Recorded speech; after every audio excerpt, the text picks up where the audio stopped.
Hello, hello, hello, and welcome to Women's Wisdom Wednesdays, where we come together every Wednesday to empower women just like you, foster connections, and thrive on our journey of surviving womanhood. I'm Kasey Conrad, well-being specialist and whole life coach, and my amazing co-host. I'm Bianca Cartin, and I'm a business and mindset coach.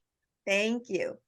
Today we have a very special guest for a very, very special day and a special time of year, Halloween, Samhain, which is the pagan New Year. And if you look on our website, you will find a wonderful article that we have written about Samhain and how it's come to be. And also today is November 1st for us. It's the Day of the Dead. So Lydia Gittings, who is our special guest, has a wonderful story to tell and some wonderful information to share. But before we introduce her, let's take a moment to address you, our audience. We want to remind you to visit our website at www.survivingwomanhood.com, where you can find valuable resources, connect with other women who are like-minded, stay up to date on our upcoming episodes, webinars, retreats, and all of the other offerings that we have at Surviving Womanhood. We also want to encourage you all to actively participate by asking questions in the comment box below and adding comments.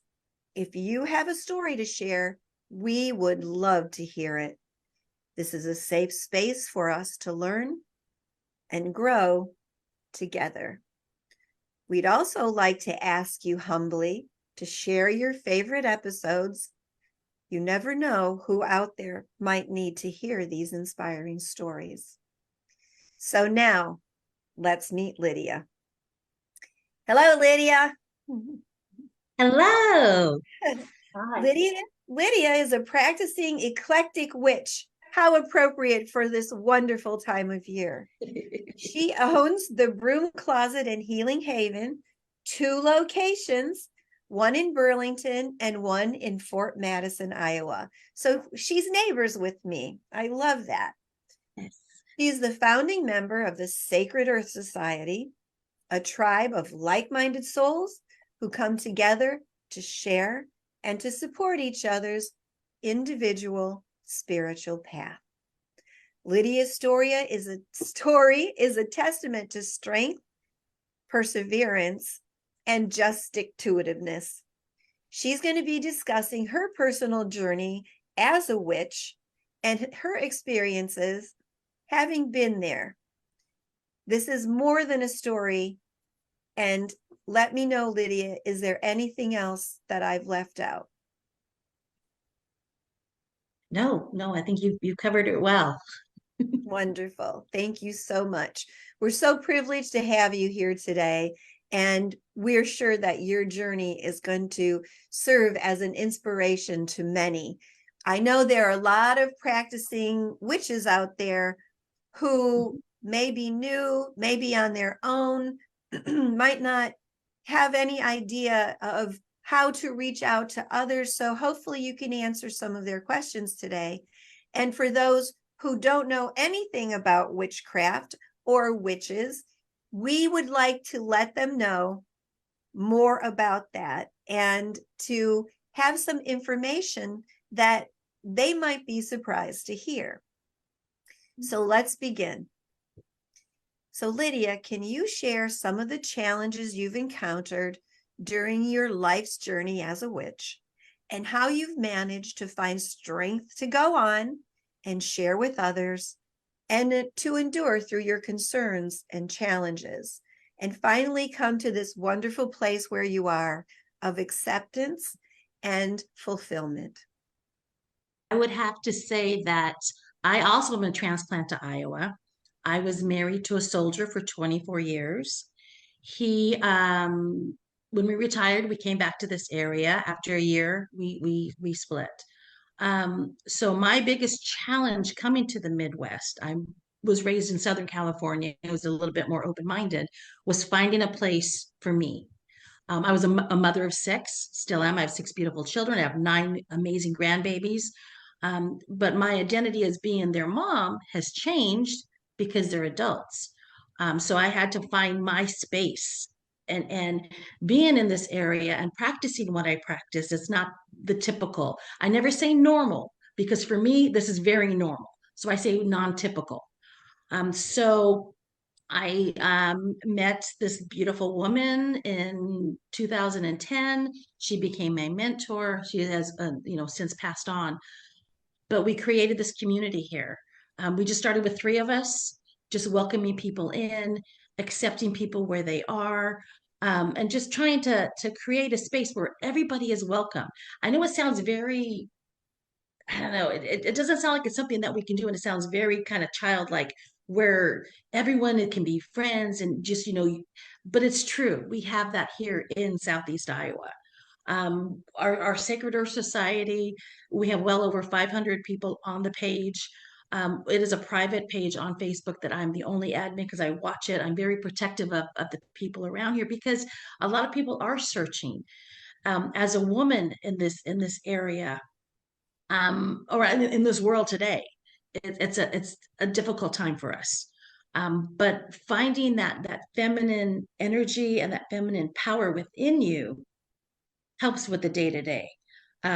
One of the when I teach, because I teach classes on this, and when I teach, the basic thing that I tell anybody who's beginning out on this path, first of all, I don't like the term of baby witch because I feel everybody's higher self already knows all of this. Your higher self wants to bring that out in you. And so you already know that once you start walking the path and saying yes to spirit, you will start learning things you knew are true that you never knew you knew was true. It's amazing. But the first thing I ask people to try to do is when you leave, for work into the mundane world, when you leave your home in the morning, take a moment and look at the sun.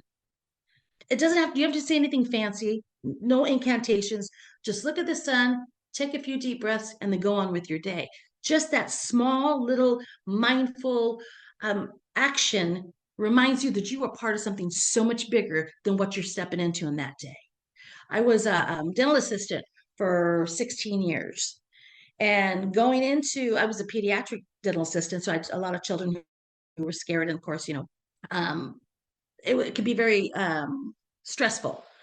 But I would remind myself that I am part of something bigger, so the mundane day to day didn't get me down. So I would say for someone who's starting out in this path, trust yourself, trust your instincts, tap into spirit guides, tap into guardian angels, all those on the other side who want nothing. Our ancestors on the other side want nothing but the best for us. They've been through this. They want to help us. So just open yourself up and just listen. I think we get so busy with the day-to-day stuff that we forget just to be and just to be open and just to listen. Wonderful. That's fantastic. So can you share with us a little bit about some of the challenges that you've had to overcome in being a witch in public? Yes. It's coming around. It's changing. I feel like there's such an awakening going on right now that is becoming more accepted. Certainly, because in our practice and in our spaces, the Broom Closet Healing Haven, we do massage, and we do a lot of massage on non-magical people. But once they come into our space, they feel different because we accept people wherever they are. We're never trying to increase our numbers. There's no need for that. We honor the divine in each person individually. Whatever piece of divine they hold, we honor that. So I feel that sometimes, though, when we're out in the mundane world, people look at us because we dress differently, we act differently, and I would think that the hardest thing I think we've had to overcome are the old archetypes of what a witch is supposed to be. You know, what we think of her, and the fact that many people think we eat babies and worship Satan. We try to dispel that as much as we can. We've started doing drum circles, and we do them in a public place so people can come on and just, start that conversation. I feel like, I'm not getting political, but I feel like we've been told our entire existence that there's two things you don't talk about: politics and religion. So we've never learned how to have those conversations with people who have different beliefs than us. And here at Sacred Earth Society in the Broom Closet, we really try to give people space where they can speak their truth, whatever it is. As long as they are not, we have an only rule. I don't know if I can say this on Facebook, because the You can only say rule we whatever have you is, like. okay, the only rule we have in our tribe of the 500 plus members is don't be a dick. Harm none. That's a Do what you wonderful will. rule. Yeah, it's on our t-shirts too, and on our koozies. Awesome. It's just, do what you will and harm none. It's very basic. Right. My truth is different than your truth. Even with the collective of the witches that practice with me, our basic beliefs are similar, but they're not the same because we're all individuals. So we give people permission. I think that's the main thing. We give people permission to practice what feeds their spirit, even if Lovely. it's different than ours. Yeah. That's lovely. So, one last question from me on this is, how old were you when you first discovered this magic within you? And then after that, how old were you when you openly came out of, yes, pun intended, the broom closet? Yes. That's why we named it this, so people can be Yes, safe I and go out figured, there. yes. Yeah. I would have to say that, of course, as a child, I was raised Roman Catholic by a Puerto Rican mother, but I was always the one that was outside, digging the earth, talking to the animals, talking to the birds, playing with insects. But of course, that was Roman Catholic mama, so that was tampered down. It really clicked in when I myself became a mother, because I felt such a deep love and a deep calling that I've never experienced before. And it wasn't what I was taught it was to be. I don't know if that makes any sense. So then I started doing my work. I started opening up myself to whatever was coming. And sometimes what was coming was very kind of scary because it was against what I was taught to believe as a child. Yeah, it's being a mother, and then I would say losing someone you love was another big benchmark for me. That kind of solidified, because we know that we're made of bone and flesh and energy. And what is that energy? People call it spirit. Some people call it spirit. So I know that there is an afterlife. I don't know what the afterlife is. I don't pretend to proclaim what the afterlife is. My brother, he has a master's in philosophy and all that stuff. So we go toe to toe quite a bit. One time he posed the question to me: if I don't believe the same way that we were raised, then who do I believe now created the world and the universe? Who put that all together? And my question was very simple, and I really believe this: it doesn't matter to me. What matters to me is what I do with the little space of the universe bubble that I am responsible for. I'll find out all these answers later when I'm on the other side. I'm not going to battle and argue those points right now, because my calling is right here and right now. Wonderful. So I guess I do have another question. Sorry, B. Another question that part of the conversation, earlier piece of that was, when you practice the craft, maybe share with people who don't know how much of that has to do with using nature elements, and how nature plays such a huge part in what you do. And that's very simple, because anybody will tell you they feel better when they're at the ocean, or Mhm. they feel better when they're in the garden, or they feel better when they're barefoot in the grass. That is our reconnection back to Mother Earth. That's how we are created to be.